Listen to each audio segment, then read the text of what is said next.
objectif, c'est d'abord montrer aux femmes et à la population de Goma et à l'est de notre pays que la population de Kinshasa ne les a pas oubliés. Parce que il y a beaucoup on a des images, on a beaucoup de choses qui se passent ici pour montrer aux gens qu'on n'est pas loin d'eux. On est venu les soutenir en tant que femmes d'abord. Et aussi, nous avons un objectif. Notre objectif, c'est surtout sortir ces femmes-là de la précarité. Ces femmes-là ont tout perdu. Leur maison, leurs biens, et leurs champs et beaucoup d'autres, leur environnement. Donc nous, on est là pour les aider.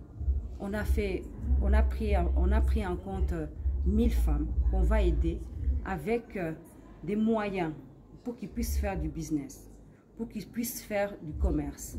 Avec le peu que nous allons leur donner, je pense qu'elles pourront s'en sortir et sortir de la précarité dans laquelle elles vivent. Donc pour ça, nous avons mis en place une étude de suivi. Nous avons mis en place des personnes qui vont le suivre parce que nous comptons revenir. Ces femmes-là, si elles se montrent bonnes élèves, nous avons l'ambition de revenir pour les apporter encore davantage d'aide. Donc voilà à peu près ce que nous voulons faire. Nous voulons faire la différence. Nous ne voulons pas seulement donner la nourriture parce qu'on dit, vous donnez la nourriture, après, demain on a faim. On veut apprendre à ces femmes à pêcher, comme on dit dans la Bible.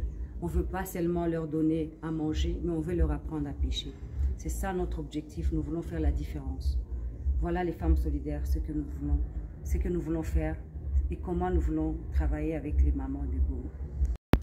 Moi, c'est Madame Sarah Rabedi. Je suis la vice-présidente en relations publiques et en communication dans les femmes solidaires, dans le réseau de femmes solidaires internationales. Alors, moi, je leur dirais que tout ce qui se passe dans la vie, c'est vraiment la volonté de Dieu. Mais nous, on s'est dit, en tant que femme solidaire, en tant que mère d'abord, qui a déjà aussi assisté au refoulement, à tout ce qui se passe ici, alors je me dis, on ne peut pas rester sans crier pour venir en aide à toutes ces femmes-là. C'est pourquoi on s'est déplacé, comme la présidente vient de vous le dire, on s'est déplacé pour venir leur rendre autonomes. Parce qu'ils ne peuvent pas rester seulement dans le camp en train de recevoir seulement. Ils doivent quand même être autonomes, se prendre en charge. Et en tant que femmes, si on leur apporte un plus, je pense qu'elles peuvent rapporter à leur famille la paix, le sourire qui leur manque.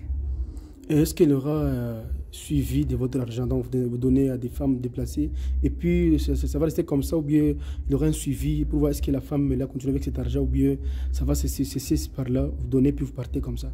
Non, le réseau de femmes internationales sont partout. C'est pourquoi on appelle ça international. En fait, on a des gens qui sont ici, qui ont fait d'abord le suivi avant que nous on puisse arriver. Comme la présidente, je crois qu'elle va mentionner ça. Il y a des gens qui vont rester là pour suivre. Et on reviendra pour commencer à voir comment ces femmes-là qu'on a aidées, où est-ce qu'ils en sont, qu'est-ce qu'ils ont aujourd'hui par rapport à ce qu'on les a apportés.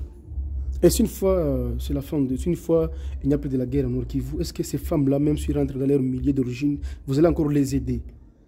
Bien sûr, parce qu'on a pris leur identité, on a leur numéro. En fait, on reste en contact avec eux parce que chaque groupe de femmes ont leurs responsables. Et les femmes de Goma, on prendra en charge, au fait. Et la présidente a vraiment un suivi par rapport à ça. Merci beaucoup, madame. Merci.